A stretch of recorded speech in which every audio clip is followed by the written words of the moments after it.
నమస్కారం. Voice of పెంటోజీ save the biodiversity సామాజిక ఛానల్ దేవరకొండ.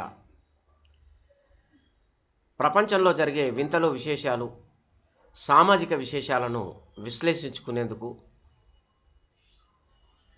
ఈ యొక్క ఛానల్ ఏర్పాటు. ఇదొక సామాజిక ఛానల్. ఈరోజు ఒక విషయం గురించి మాట్లాడుకుందాం. మీకు తెలిసే, కానీ మేము మా బాధ్యతగా చెప్పాలనేటువంటి మా చిరు ప్రయత్నం. అయ్యో 1000 మంది ఎందుకండి, ఆ పని నాకు అప్పచెప్పండి, నాకు ఒక 10 మందిని మాత్రమే ఇవ్వండి, నేనే చేసి పెడతాను 1000 మంది పని అని ధీమాగా చెప్తుంది ఆర్టిఫిషియల్ ఇంటెలిజెన్స్, కృత్రిమ మేధ. మరి మిగతా 900 మందికి పని దొరుకుతుందా? మిగతా 900 మంది పని లేకుండా ఖాళీగా ఉంటారా? వారి భౌతవ్యం ఏమి? వాళ్ళు ఏం చేయాలి? వాళ్ళ భవిష్యత్తు ఎలా ఉండబోతుంది? ఇది $1 మిలియన్ ప్రశ్న, అవునా కాదా? ఆర్టిఫిషియల్ ఇంటెలిజెన్స్ అనేటటువంటి సాంకేతికతను ప్రపంచానికి పరిచయం చేసిన తర్వాత ఎంత ఇబ్బందికరమైన పనైనా, ఎంత కఠినమైన పనైనా కానీ సులభతరంగా చేసుకునే అవకాశం కలిగింది అని అంటున్నారు నిపుణులు. మరి ఇక్కడ ఓ తిరకాసు కూడా ఉంది.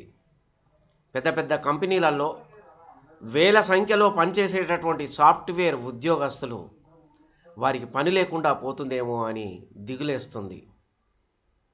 ఒక ప్రశ్న పుట్టుకొస్తుంది. ఇప్పటికే కొన్ని సాఫ్ట్వేర్ కంపెనీలు ఇష్టం ఉంటే ఉండొచ్చు, లేకపోతే వెళ్ళిపోవచ్చు అని బేషుగ్గా చెప్పేస్తున్నాయి.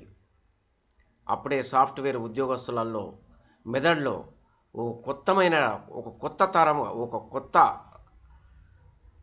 విధానమైనటువంటి దిగులు మొదలైపోయింది. నిజమా కాదా? మీరే ఆలోచించండి.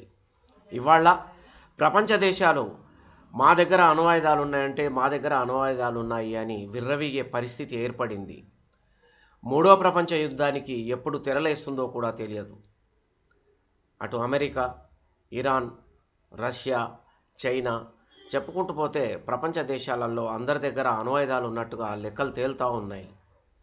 అణ్వాయుధాలు ఉపయోగించడానికి ఒక రూమ్లో ఒక ఆపరేటర్ ఉంటే చాలు, డ్రోన్ ద్వారా ఆ అణ్వాయుధాన్ని తీసుకుపోయి అక్కడ వేసేయచ్చు, విధ్వంసం సృష్టించవచ్చు, ప్రపంచంలో అశాంతిని నెలకొల్పవచ్చు. ఇలాంటి టెక్నాలజీ ఆర్టిఫిషియల్ ఇంటెలిజెన్స్, కృత్రిమ మేధ. ఒంటింట్లో కత్తిపీట కూరగాయలు కోయడానికే కాదు, ప్రాణాలు కూడా తీస్తుంది అనేటటువంటి నానుడి వాక్యం ఈ ఆర్టిఫిషియల్ ఇంటెలిజెన్స్కు సరిపోతుందేమో. ఈ మధ్య ప్రపంచ దేశాలన్నీ కూడా సైనికులతో పని లేకుండా ఒక టెక్నికల్ రూమ్లో ఉండి, ఒక ఆపరేటింగ్ రూమ్లో ఉండి 2000 మంది సైనికుల బదులుగా ఒక 500 మంది, అంటే 5000 రోబోలను, అంటే 500 రోబోలను పంపితే అక్కడ యుద్ధం జరిగిపోతుంది. వీళ్ళు ఆపరేటింగ్ రూమ్లో ఉండి కంప్యూటర్ల ద్వారా, డ్రోన్ కెమెరాల ద్వారా ఆ యొక్క రోబోలను ఆపరేట్ చేస్తారు. వాళ్ళే యుద్ధం చేస్తారు, వాళ్ళే ఆయుధాలు ప్రయోగిస్తారు.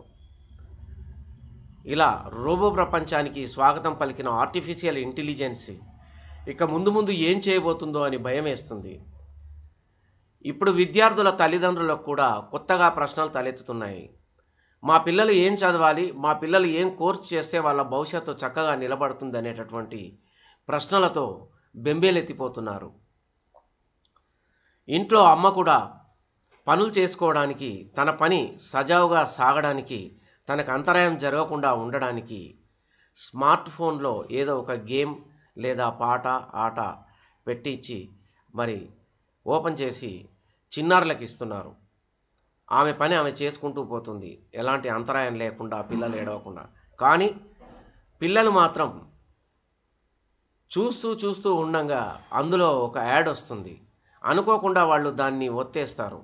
దాని మీద క్లిక్ చేసినప్పుడు ఏం అశ్లీల వీడియోలు వస్తాయో, ఏం అశ్లీల దృశ్యాలు వస్తాయో, ఏ విధమైనటువంటి సమాచారం అందులో వస్తుందో ఎవరికీ అర్థం కాదు, ఎవరికీ పాల్పోదు. దీని ద్వారా మంచి జరుగుతుందా, చెడు జరుగుతుందా, చిన్నారుల పరిస్థితి ఏమిటి, ఎలా ఉంటుంది అని ఆలోచిస్తే ఇది $1 మిలియన్ ప్రశ్నగానే ఉంటుంది.